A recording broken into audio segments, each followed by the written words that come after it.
Kung sa mapanig kayo ng mundo naroon, sana po ay nasa mabuti kayong kalagayan. At ito nga po, panoorin po natin tong bagong labas na video ni Senator Amy Marcos ah, nagpa-press briefing po siya regarding sa findings ng pagkaka-aresto sa dating presidente na si Rodrigo Roa Duterte dyan sa Pilipinas. Po natin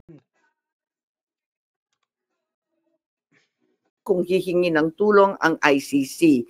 Biglang nagbago ang tunog ng gobyerno. Matapos kumambyo ang ilang pro-administration congressmen tungkol sa impeachment labang kay VP Sara dahil sa napakalaking peace rally ng INC noong Enero 13, bumalikwas ang administrasyon sa pamagitan ng pagkatha ng Oplan Tugis or Operation Pursuit sa Ingles na rineport ng New York Times kasunod ng pahayag ng kalihim ng katarungan na bukas ang administrasyon makipag-usap na sa ICC tungkol sa ilang pamamaraan ng kooperasyon. Maliwanag ang pag-aresto kay dating Pangulo ay bahagi ng malawakang pagsisikap ng gobyerno na pabagsakin ang mga Duterte bago mag-2028 election pa. Ang unang malinaw na pagtangka upang pabagsakin ay sa pamamagitan ng PI na magsilbing panimula sa pagbabago ng probisyon ng ating konstitusyon para hadlangan makabalik sa 2028. Nang mabigo ito, nagmadali na siraan ang pangalan ng mag-ama. Noong Mayo 2024, sinimulan na ng Kongreso sa Committee ng Human Rights ang pagsisiyasat tungkol sa EJK, pinalawak noong Agosto 2024 at doon na nagmula ang pagbuo ng Quadcom. Dumating sa bansa ang mga kinatawan ng ICC noong October 2024. At sa tulong ng gobyerno, nakalap nila ang mga dokumentong kailangan para makakuha ng warrant of arrest. Samantalang nagsagawa ng sarili nitong investigasyon, ang DOJ naman hinggil sa EJK noong ika-4 ng Nobyembro sa pamamagitan ng kanilang Memo 778. Dahil nananatili pa ring banta si VP Sara kahit wala na ang tatay niya, nagsagawa naman ang Kamara ng investigasyon sa confidential funds ng OVP at sa huli, na-impeach si VP. Napatunayan ang motibong politikal na napag-aresto sa turnover kay PRRD sa pamagitan ng mid-election final campaign sprint action plan ng Lakas CMD noong nagtipon-tipon ang matataas ng opisyal noong petsang 22 ng Abril. Nakaraang ilang linggo lamang, inilarawan ang mga nagawang mga Oplan Horus.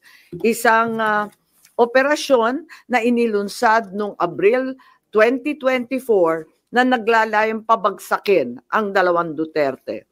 Sa bahagi ng action plan, How to Attack, tinukoy ng ilang ahensya ng gobyerno, kabilang ang PNP, Kamara ng Kinatawan, sa nakipagtulungan ng dating Senador Antonio Trillanes upang tulungan ng ICC prosecutor makakuha ng warrant sa pag-aresto ng dating Pangulo. Binanggit din na nakuha ang kinakailangan boto para sa impeachment ni VP sa pamamagitan ng paggamit ng tinatawag na soft projects katulad ng AIX, AKAP at TUPAD. Doon naman sa bahaging following strategies and moves, tinukoy na kailangan pabilisin ang impeachment ni VP Sara at makakuha ang boto sa Senado sa pamamagitan na naman ng pamimigay ng proyektong for later release or yung mahiwagang FLR bilang gantimpala sa tamang bumotong mga senador. Ikalawa, may magkakaugnay na pagtatangkang pagtakpan ang mga detalye at motibo sa likod ng pag-aresto ng dating Pangulo. May cover-up. Habang nagpapatuloy ang unang pagdinig, tumanggi si DILG Remulla na magsalita. Tanungin siya tungkol sa panayam kay Pinky Webb, kung saan sinabi niya na group effort ang pag-aresto at in-invoke pa ang executive privilege samantalang lumabas na sa media. Una, tinawag niyang chismis ang pahayag. Ngunit nang mabisto, tinulungan na lamang ng kapatid at sinabing executive privilege na nga. Isa pang malakas na sandata ng administrasyon upang pigilan ng komite ang pagsisiwalat ng katotohanan ay paggamit ng tinatawag na subjudice rule. Halimbawa, nung mahuli si General Torre na nagbibigay ng maling pahayag tungkol sa pagmamadaling ilipat si PRRD sa Hague dahil daw sa Article 125 ng Revised Penal Code, ngunit nung ipunto na yung Revised Penal Code, Article 125, ay para lamang sa warrantless arrest, bigla niyang ginamit ang subjudice na naman. Isa pang indikasyon sa pagtatakip ng administrasyon ay ang blanket invocation ng executive privilege ni Executive Secretary Bersamin upang pagbawalan lahat ng opisyal ng ehekutibo dumalo sa ikalawang hearing noong 3 ng Abril. Mas lumala pa ito nang sa hindi pangkaraniwang hakbang, tumanggi ang ating Senate President pumirma ng mga sabpina nung araw na yon. Bagaman dumalo mga opisyal sa ikatlong pagdinig noong 10 ng Abril, ginamit pa rin ang executive privilege sa mga susunod na isapin. Kung sino-sino nag-utos ng pag-aresto, kung sino ang nag-utos ng paglipat niya sa Hague, at kung paano nakuha ang eroplano na ginamit sa paglipat. Hindi nagtapos ang cover-up sa pagdinig. Dahil alam din natin na matapos yon pinalaya si Ambassador Lacanlilao at hindi na naman pinirmahan yung mga sabpina. Matapos ang pag-aresto kay PRRD, lumakas ang pro-Duterte sentiment at bumagsak ang trust rating ng administrasyon. Ayon sa isang mapagkakatiwalaang source, naglunsad na ngayon ang administrasyon ng isang communication plan upang ilihis ang atensyon ng publiko patungo sa mga issue ng West Philippine Sea at di umanong disinformation ng mga tinatawag na China trolls ng kanilang embassy. Kaya asahan natin na ito ang magiging balita sa mga susunod na araw. Hindi inaasahan ang political backlash sa pag-aresto sa dating Pangulo, kaya ngayon sinusubukan nilang kontrolin ang sitwasyon sa pamamagitan ng pag-focus sa West Philippine Sea, pagsisi sa China, at sa huli ay iuugnay ang pagtaas ng suporta kay Duterte sa sinasabing kampanya disinformation ng China. So una, may duda tayo na politically motivated. Ikalawa, whole of government ang nagamit dito na talaga naman comprehensive itong planong ito. At ikatlo, ang mga posibleng managutan ng criminal and administrative charges. At iminumungkahi namin na imbestigahan ng Office of the Ombudsman ang mga sumusunod. Una, ito po, ipapasa na po ang bola sa ombudsman ngayon. Ang ombudsman na ang bahala kung gagampanan nila ang kanilang tungkulin para imbestigahan ang mga personalidad na babanggitin po dito. Si DOJ Secretary Remulla Boying maaring managot sa violation of RA 3019, Anti-Graft and Corrupt Practices for sanctioning an invalid administrative arrest against a former president in contravention of the ruling of the Supreme Court in the 2023 case of immigration versus Juan Wenle. Maliwanag na napakadaming kondisyon, kwalifikasyon at requirement na isinaad ng ating Korte Suprema doon. Ikalawa, usurpation ng DOJ ng judicial functions. Kahit hindi sila korte, naghahatol sila na halos sila ang naging husgado. Ikatlo, grave misconduct and conduct prejudicial to the best interest of public service. Ikalawa, baka managot din si General Romel Francisco D. Marbil, ang Chief PNP, sa arbitrary detention, Article 124 ng Revised Penal Code. Violation of RA 3019, anti-graft and corrupt practices for inducing or persuading General Torre to perform an act in violation of laws, rules, and regulations, or an offense in connection with the official duties of the latter. Grave misconduct and conduct prejudicial to the best interest of public service. Andito rin sa mga nakalista at ayon din sa payo ni dating Supreme Court Justice na nagpayo sa atin na malahil si SILG Secretary John Vic Remulla ay maakusahan din ng arbitrary detention katulad nung iba. Violation of 31(9) for inducing General Torre and Marbil to perform an act in violation of the Constitution and our laws. Ikatlo, grave misconduct and conduct prejudicial to the best interest of public service. Ang ikaapat na maaring patawan din ng kaso ay si General Nicolas Torre III. Maaring managot sa arbitrary detention. 2 counts of arbitrary detention, not only against the former president, but also against former Executive Secretary Medialdea.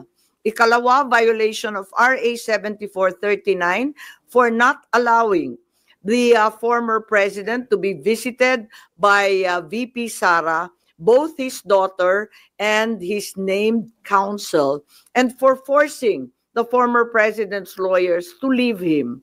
Also, the violation of 3019 for allowing himself to be induced or persuaded by General Marbil or SILG Remulla to perform an act in violation of law, rules, and regulations in connection with his official functions. Grave misconduct and conduct prejudicial to the best interest of public service ay maaari ring ipataw laban kay General Torre. Ikalima, Ambassador Marcos V. Lacanilao. Maaring managot sa usurpation of official functions, Article 177 of the Revised Penal Code, pagsisinungaling sa ibang kaso at perjury sa ilalim ng Article 183 of the Revised Penal Code, false testimony in other cases, and perjury in solemn affirmation under Article 183 of the Revised Penal Code, at conduct prejudicial to the best interest of the service. So ito ang further findings namin. Hindi ko masara yung investigasyon kasi marami pa ring mga issue katulad ng sinong tumulong sa ICC, yung tungkol sa eroplano na nanatiling bukas at masalimuot. So nais kong ipakita ang isang video na nagawa na ganito rin ang pahayag. Simulan po natin ang video na maaring mapanood ng ating mga kaibigan. Enero 28, 2024, sa first Maisog Rally sa Davao, nagliyab ang balita at social media. Matapang, walang preno. Mr. President, baka susunod ka sa dinaanan ng tatay mo. Diyan ako takot, ayaw ko mangyari sa iyo yan. Nagbato ng maaanghang na salita si dating Pangulong Rodrigo Duterte laban kay Pangulong Marcos tungkol sa di umano'y paggamit ng droga at ang kontrobersyal na People's Initiative. Sino man magsabi na walang paki ang Senado sa usaping ito, isa lang ang masasabi ko, walang gamot sa kakapalan ng mukha mo. Sa Senado, sa kapareho at sumunod pang mga buwan, si Senator Amy ang nangunan. Pakialam sa PR, wala kayong pakialam sa PR, wala kayong pakialam sa PR. Siya ang unang nagtawag ng pansin. Siya ang unang nagtanong. Para kanino ba talaga ang PI na yan? Marso 2024, sa kabila ng bangayan sa harap ng sambayanan, narinig natin si Pangulong Marcos. Matatag, matapang. The International Criminal Court has no jurisdiction over the Philippines as we remain to have a working judicial system and law enforcement mechanisms. Walang jurisdiksyon ang ICC sa Pilipinas. Sa sabol, nagpagpag siya ng balahibo. Ang hindi natin alam, paghupa ng alikabok ay nagsimula ng ilatag ang plano para muling sumagi sa ICC. Kaya pagtungtong ng Mayo, tahimik ngunit mabilis ang galaw. Isinumite ng DOJ ang legal brief para sa posibleng pag-aresto kay FPRRD. Isang pagtataksil na walang nakapansin. Hunyo, pumutok ang balita. Nagbitaw si VP Sara bilang DepEd Secretary. Tendered my resignation as the Secretary of Education effective July 19, 2024. Isang babae ng tapang ngunit walang nagawa dahil sa likod ng tama. Agosto, isinagawa ang unang Quadcom hearing laban kay FPRRD habang inuusig ng COA ang confidential funds ni VP.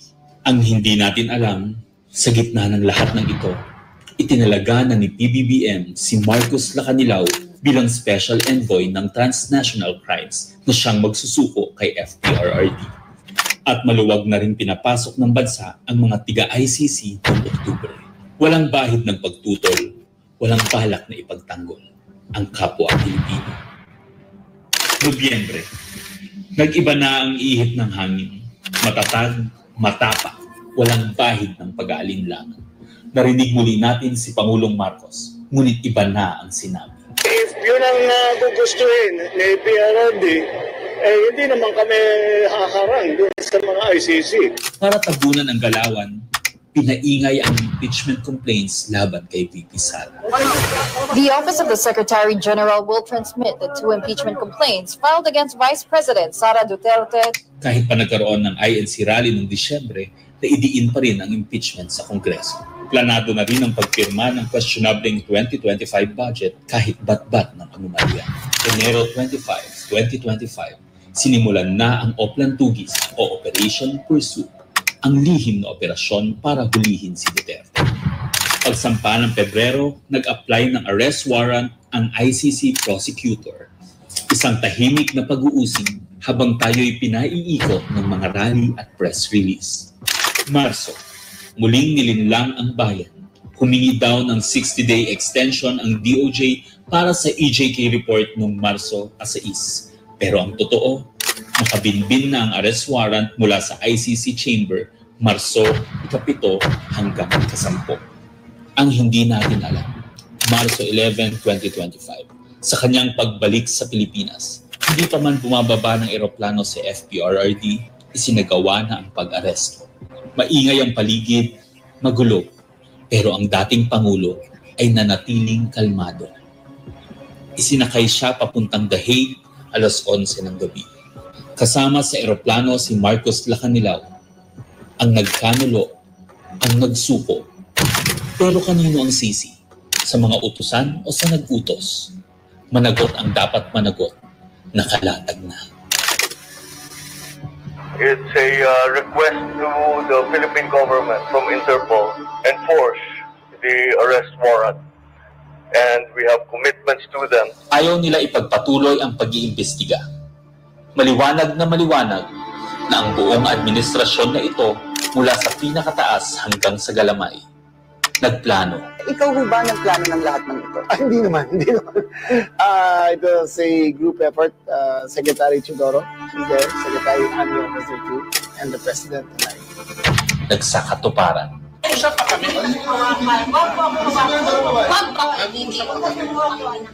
Kayo mga Wag mo hawakan yung nanay ko! Nagkagulo. Tayong magawa. Wala tayong magawa dahil mismo ang gobyerno. Kung ako pong ginawlas sa tuwagan. Nagtakpanan. Mamili ka. Kapag warrantless arrest, edi may period. Kapag may warrant, walang period. I am being cautioned by the DOJ, ma'am, that it may be sub judice already to discuss that because of the habeas corpus pending in the Supreme Court. Ngunit lumabas ang buong katotohanan. Ganito pala ang bagong Pilipinas. Hindi man lang natin alam. Tahimik ang pagtataksil. There was no red notice and what was issued was merely a diffusion. Tahimik ang pagwasak. Paliwanag mong maigi, representative ka ba ng Pilipinas or representative ng Interpol? Pipili ka lang. Represent ko po ang Interpol NCB Manila. So mali itong papel na to. Harapan ang pagtalikod.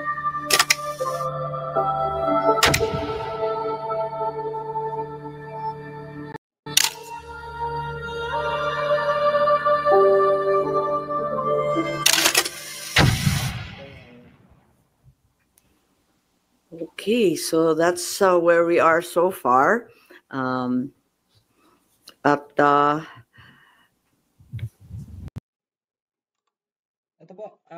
binigay na po ang bola sa ombudsman.